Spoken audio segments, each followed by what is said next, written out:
Alors le partage de pratique, c'est une méthode de formation qui est validée par la Haute Autorité de Santé et elle est un petit peu différente d'une formation classique puisqu'en fait on est dans le partage de pratique, c'est une variante de l'analyse de pratique. Le but c'est en fait de réunir 12 infirmières libérales au maximum.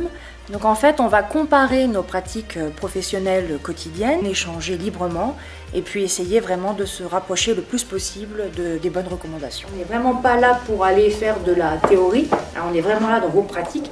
Donc moi je suis aussi infirmière libérale, puisque chez Orion toutes les formatrices et animatrices sont infirmières libérales. Donc effectivement moi mon rôle c'est surtout d'aller expliquer aux gens que l'erreur est humaine et puis qu'effectivement ce qu'on fait dans la pratique de tous les jours n'est pas forcément parfait, mais il y a toujours matière à s'améliorer et donc on va pouvoir trouver ensemble des objectifs d'amélioration de nos pratiques. Est-ce que tout le monde sait ce que c'est que la HAS?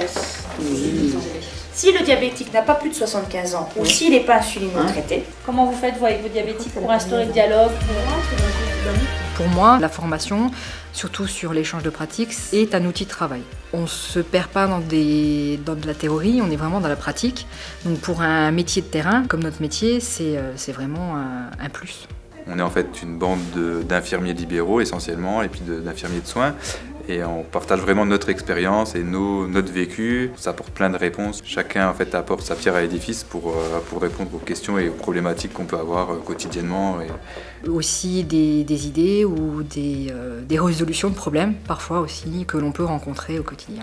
Avec le partage avec les autres collègues, on peut mettre en place des outils, des comparaisons, d'améliorer ou effectivement peut-être aussi d'apporter, c'est dans les deux sens, quoi. On apporte et on reçoit en même temps, quoi. Il faut mettre une bonne dynamique là. Ouais, c'est ça. Vous êtes parti dans la routine et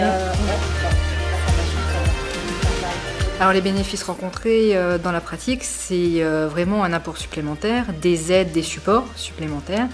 Donc le fait d'avoir pu discuter avec différents collègues, d'avoir une intervenante qui nous explique les différents cas, ça va nous permettre de se remettre à jour et de rester performant en fait, de notre métier, quoi.